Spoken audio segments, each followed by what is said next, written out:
Hey, what's up, YouTube? How's it going?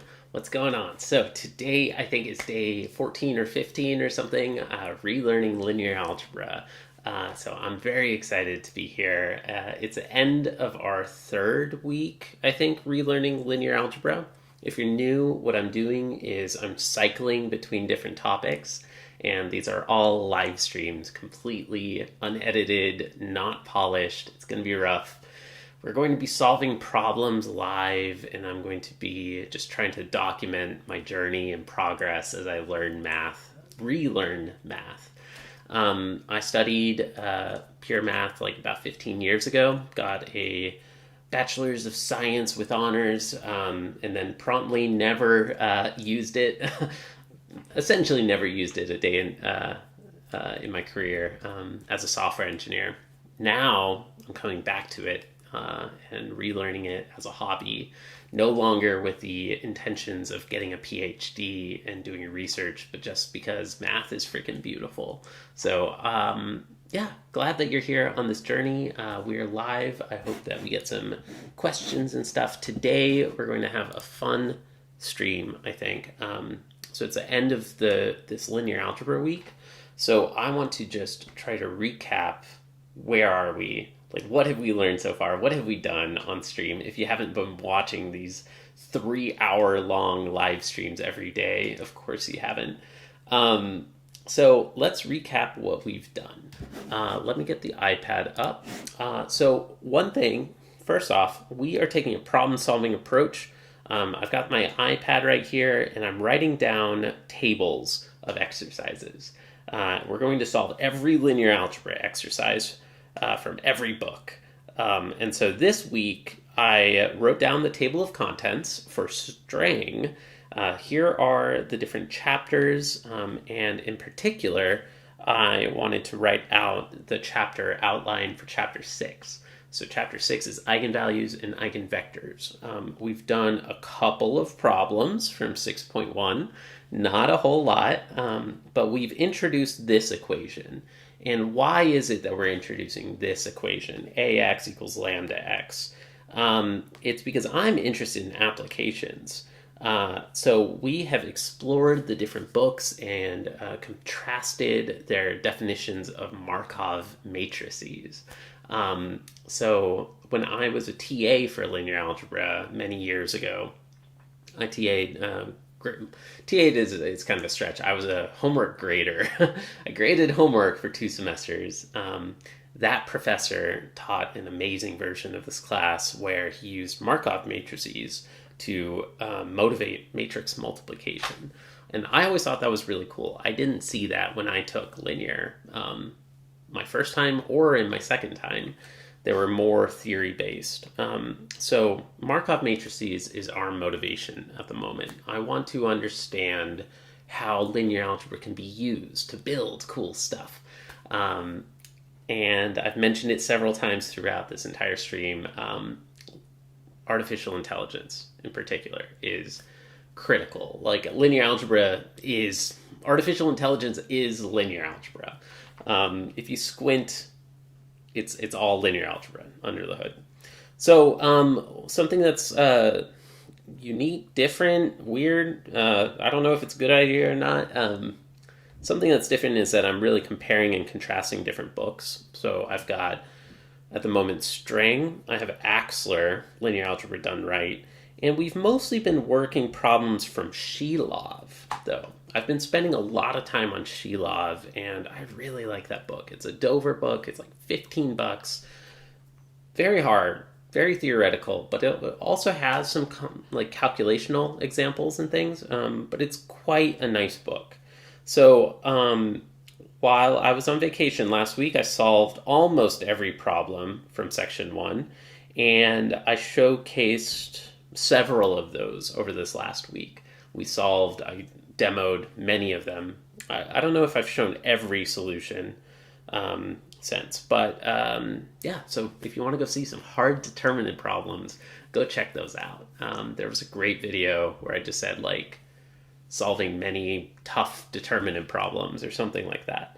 What else is going on? Okay, I didn't write it down here. Oh, well, over here, Norris. Norris is another author that we've introduced.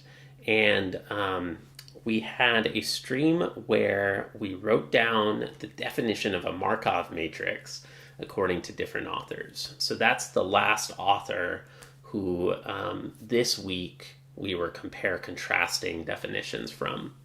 So again, recapping a little bit, I might have lost you. Motivation this week has been Markov matrices. Two really big important examples of Markov matrices are, I think that they're probably used in ChatGPT, but they are absolutely 100% used in Google's search ranking algorithm, PageRank. PageRank literally is a Markov matrix, which is super freaking cool, and I'd love to understand that more.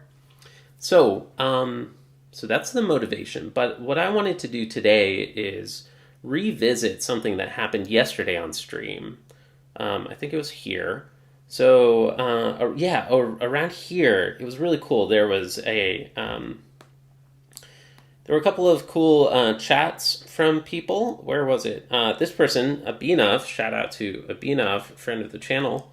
He asked, what's going on? I'm in grade 10. I like pure math, or I really like math, but I don't know what you're doing. I was in the middle of solving some eigenvalue problems and things. So I gave a quick 10-minute, 15-minute or something recap of what is the beginning of linear algebra? How did we get here? What are we doing right now? And I wanted to see if we could replicate that right now. So, I forget. Is it day 15? Whatever. Day 15 of linear algebra. So, goal of today, summary. I want to summarize what we've learned so far in this stream over the last few weeks. Summary of linear algebra so far. Okay, so let's start from the very beginning. Linear algebra is all about solving systems of linear equations. Okay, so this is the starting point. This is the motivation that you start from that starts leading to a much more general, beautiful theory. Okay, so what do I mean by that? You may or may not remember these types of problems. First, can you plot the line for the equation, I don't know, 1x plus 2y equals 3, right? If you have this equation, x plus 2y equals 3, do you know how to plot that line on a graph? It's not a trick question. I think most people remember how to do this. Not everybody, so I don't want to assume. My goal is that the stream shouldn't be assuming too much prior knowledge, but I do want to quickly get to a common place. I don't know what I'm saying right now. All right, so if you solve for y, then you can treat this as a function, y as a function of x. Then solving for y, we get negative 1/2 x plus 3/2, right? So then if you have negative 1/2 x plus 3/2, then that means that when x is 0, y is 3/2, right? And then beyond that, we have this slope, which is the rise over run. In America, at least, we often call this point slope form of an equation. Y equals mx plus b. So, and we have this nice mnemonic that it's rise over run.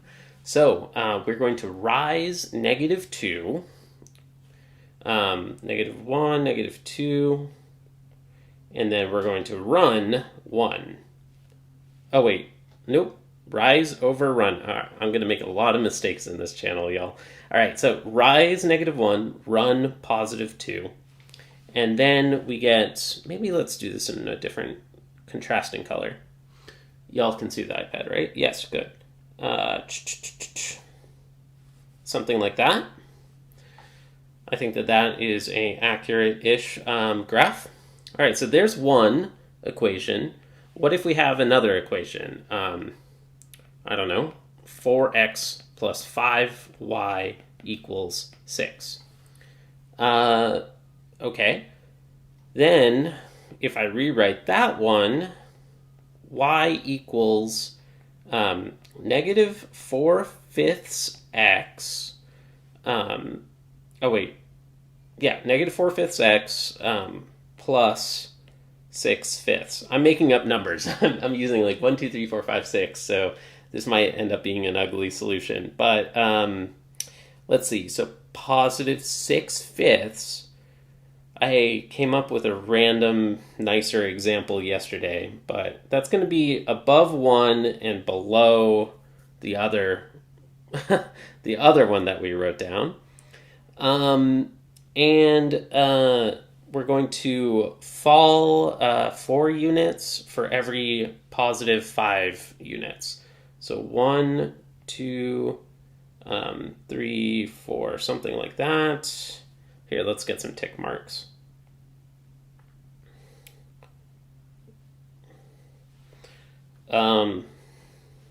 Okay.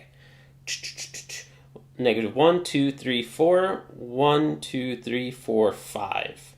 Okay, so roughly the line is going to look something like this.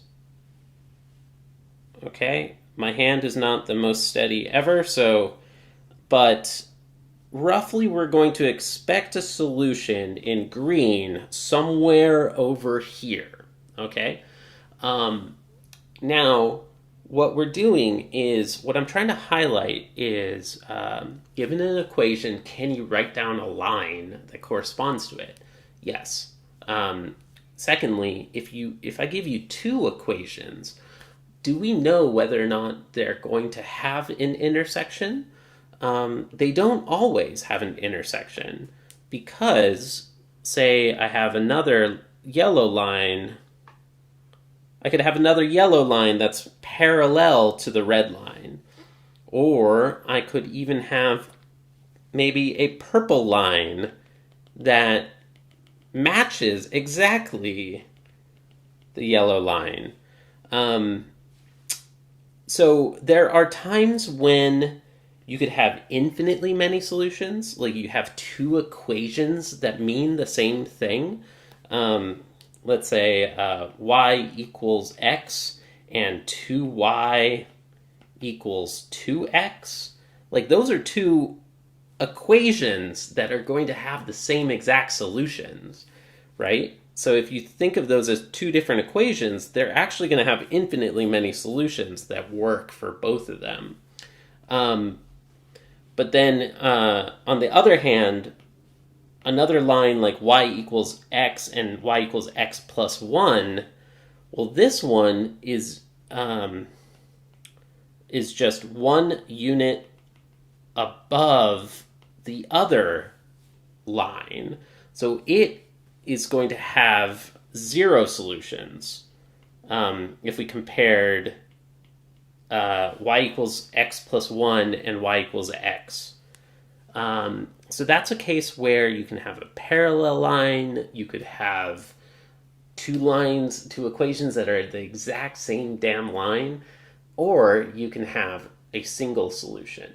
So understanding some of the theory about that is the beginning place, I'd say, of linear algebra. And can we find rules and theory that tells us exactly which situation are we going to be in? That's a first question that we want to understand. But first, let's finish this earlier thought before I get too distracted. We have the red line and the blue line that intersected at that green point. So can we find that green solution that matches the red line and the blue line? where are they? So I have the red line was this first nicer one, and then the blue line I think was this slightly uglier one. But we can get this done. So, okay. So, taking those two, we solved for this point slope formula, and where is it? Y equals this point slope formula, -1/2 x plus 3/2, right? So if y equals 1 and y equals the other, then we could set them together. Maybe I'll mark this in green. So -4/5 x plus 6/5 equals -1/2 x plus 3/2, right? Now we just have one equation with one unknown, and we can solve for this. So if we collect all the x terms to the same side, maybe I'll add 4/5 to both sides.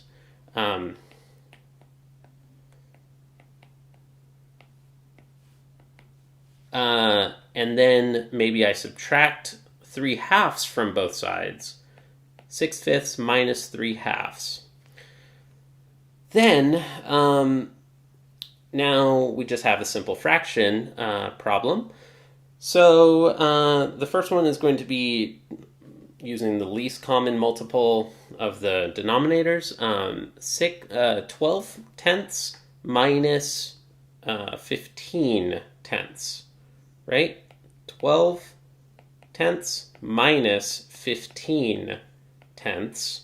So we solve for -3 tenths on the left-hand side. On the right-hand side, again, getting to a common denominator, we have 8 tenths minus 5 tenths times x. Then we have, on the right-hand side, 3 tenths x. Cool. So now we can actually multiply both sides by 10 and then divide both sides by 3, and we can see -1 equals x. And let's see. It looks like my, I don't know, that space looks pretty close to that space, I think. So maybe my hand drawing wasn't so bad. Look at that. And now, if my drawing was good, then we'd expect something that's just like a little bit above 2, right? Are we going to get something a little bit above 2? We can take this, and then we can plug it into one or both of those original equations. If we plug it back into this first one, we had x plus 2y equals 3. X plus 2y equals 3. Therefore, if we substitute x equals -1, -1 plus 2y equals 3. Therefore, y equals 4 divided by 2, which is 2. Cool. That's looking good. And then for the just sanity checking, the other 4x plus 5y equals 6. 4x plus 5y equals 6. We solved for x equals -1. And we're going to get 10 divided by 5, which is, again, 2. Cool. So I know that I'm going kind of slow, but I want to share some of these ideas with people who may not have seen linear algebra at all before. So because I was explaining this again to somebody who had no context, they were like, I'm in 10th grade. What are you doing right now? And I was in the middle of solving some eigenvalue problems. And I was like, well, trust me. Let me try to rapid fire show you what we're doing. So this is the very beginning of linear algebra.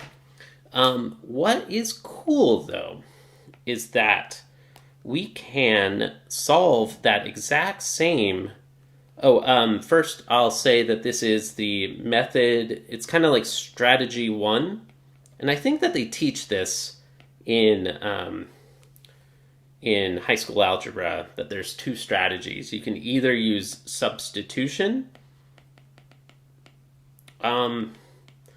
or you can do strategy two, and it's called elimination. Okay, so I'm going to show a slightly fancier version of elimination that that you don't always see in high school algebra, but it's going to be the same thing. So let's see. Oh, I can't copy those without grabbing a lot of other things. I'll just rewrite them. X plus 2y equals 3. X plus 2y equals 3. And what did I have? 4x plus 5y equals 6. What you can do is you can add and subtract equations to one another to replace one equation. So let's say maybe I can subtract 4 copies of the first equation from the second one. Is that the easiest? Yeah, let's just do that. So what we can do is we can keep the first equation, x plus 2y equals 3, and then what we can do is say that we're going to replace the second equation and say that it's the second equation minus 4 times the first equation, okay? So if then I have 4x minus 4x, which will then be 0x, right? Plus 5y minus 8y, which is minus 3y, and then 6 minus 12, which is minus 6, right? And then we can rewrite that equation by dividing the entire thing by negative 3, or equivalently multiply by negative 1/3 if you're a nerd. But if you divide that equation by negative 3, then you get y equals 2. And that's again the same solution that we had before. And maybe the first equation is still the same. Then finally, you can replace the first equation. You can subtract 2 copies of the second equation, right? Then you have x plus 2y minus 2y equals, so x plus 0y equals 3 minus 4. 3 minus 4 is negative 1. And again, we got to the same solution that we had before, y equals 2. This is the same exact solution that we had before, but we did it just ever so slightly differently. We added and subtracted equations from one another. Now, this is the method that you see in high school. And then I'm just going to say that this is a slightly different version of the same thing. Prime often means in math like the same thing but slightly different. So this is still elimination, but what I'm going to do is instead of writing those variables everywhere, I'm going to just care about the coefficients and the solution. So 1, 2, 3, 4, 5, 6. So this little block is called a matrix. It's really called an augmented matrix, but really it's a grid of numbers. And the first line corresponds to this equation, 1x plus 2y equals 3.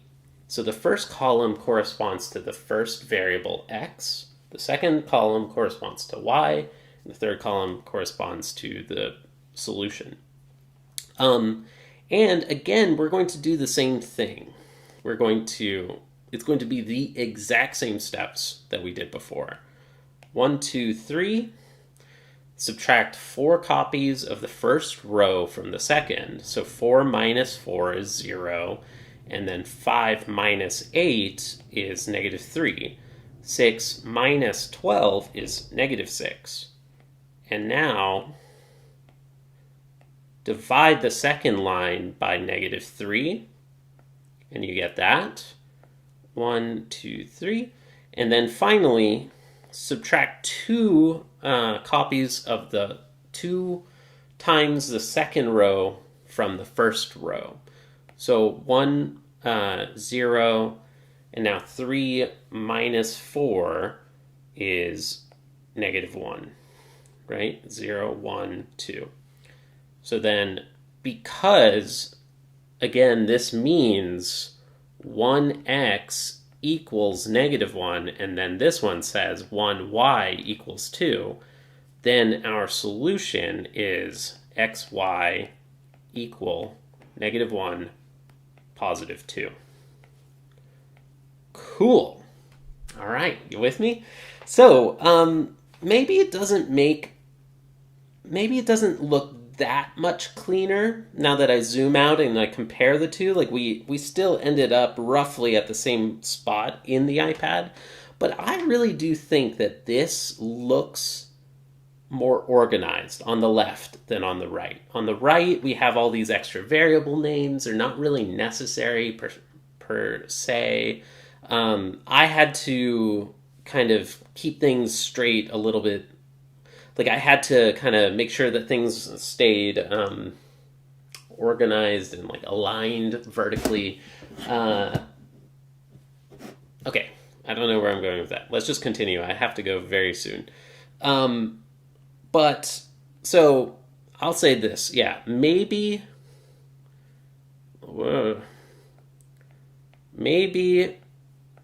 the same for 2 equations, right? But what about if you had 3 equations? What if you had 300 equations? What if you had 300 billion equations? Like, imagine how many sheets of paper this would take on the right-hand side. I mean, if you did it with boxes on the left for 300 billion, it would take a lot of pages too, but I really promise you, doing a system of equations like this, for 3 equations and 3 unknowns is a lot easier. Like a whole lot easier than trying to keep track of X, Y, and Z. At some point, you're going to run out of letters. If you have more than 26, like, you're going to run out of letters. So, yeah, like, finding this kind of abstraction and tricks to make this, finding efficient, in other words, quick, solutions to systems of linear equations. That is like goal number 1 of linear algebra. And we started out this channel and this stream doing some of these examples and showing what that looks like. Finding an efficient way to solve systems of equations. That's the first. Second, is there theory around that? When are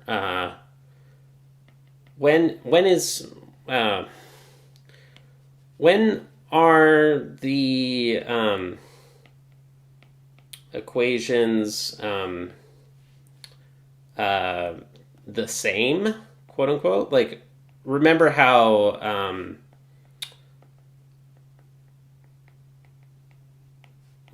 I said that your lines can be parallel and they have no solutions? Um,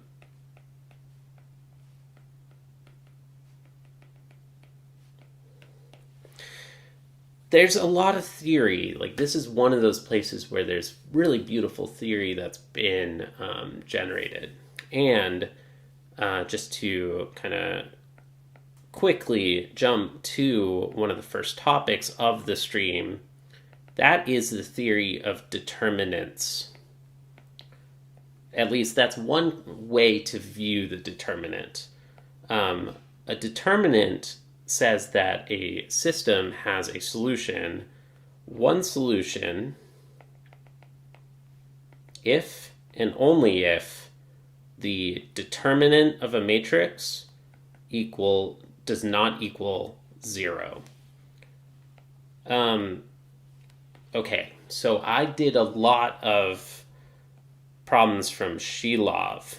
Shilov loves determinants. Determinants.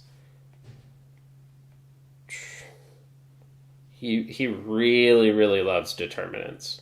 So if you check out my videos about those problems, we solved a bunch of really cool ones. I'll quickly say a couple.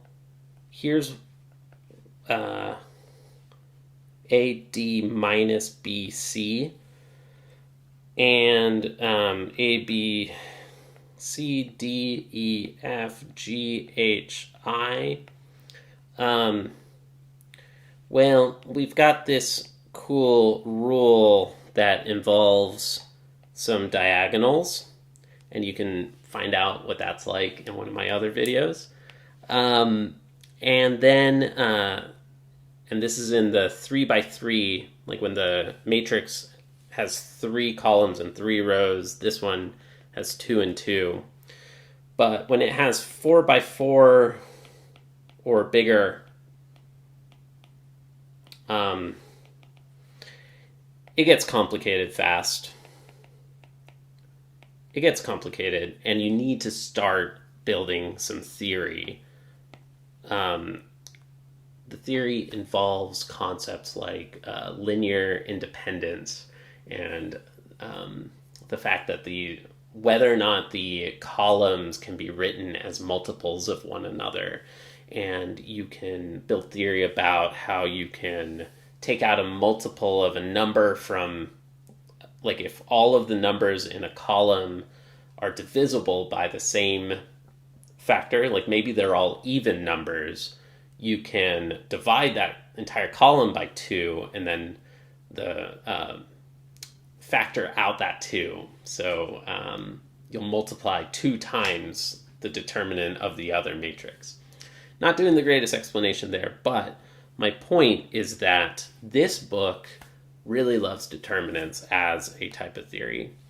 I'll just quickly say that Adler is another one that's very theoretical, and Adler does not like determinants at all. No determinants. Which is really cool, and I want to learn about that, and we'll keep working through that book. So I gotta go in just 5 minutes. I wonder if anybody out there in the chat has any questions, or what do you think of this so far? Are you having fun? I'm having a ton of fun. Okay, I mentioned one more thing. Markov matrices. So this was a goal of this week, and we got decently far into it. Goal of this week. Markov matrices, I haven't gotten around to too many concrete examples of them, but they are matrices that you can keep raising to higher powers. How do I say this? A matrix A, maybe I'll write it like this. A matrix A with each column adding to 1. This is the most hand-wavy kind of, it's not very precise of a definition, but it works pretty well.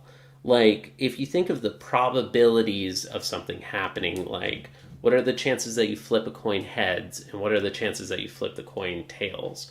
Maybe it's 51% heads, 49% tails, because the coin is slightly heavier on one side or the other. Um, or maybe it's 50-50 because you have a perfect coin. Um, you you can write down those numbers in a matrix, and if every column adds up to 1, then this is considered a Markov matrix.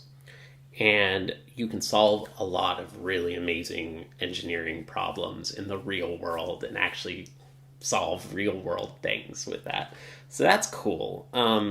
We wanted to start understanding those, and in order to understand those, you need to, like, a great way to understand Markov matrices is by understanding this equation.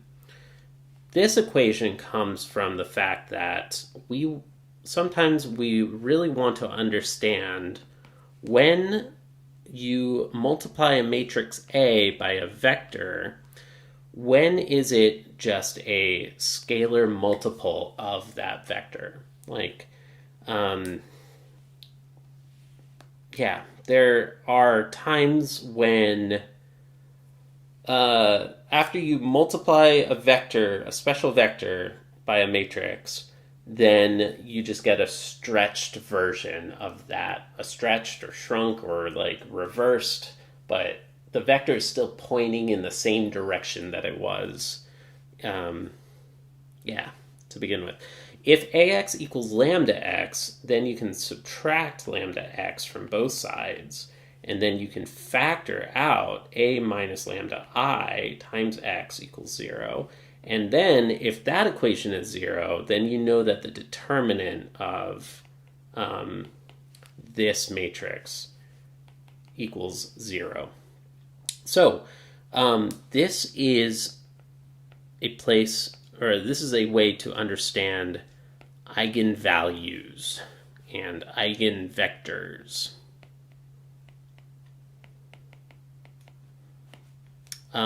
And you can go watch my videos about that if you want to see a little bit more detail there. But we found a bunch of cool eigenvalue, eigenvector problems, including some from Strang. I'm literally at 2 minutes left, so I don't think I have time.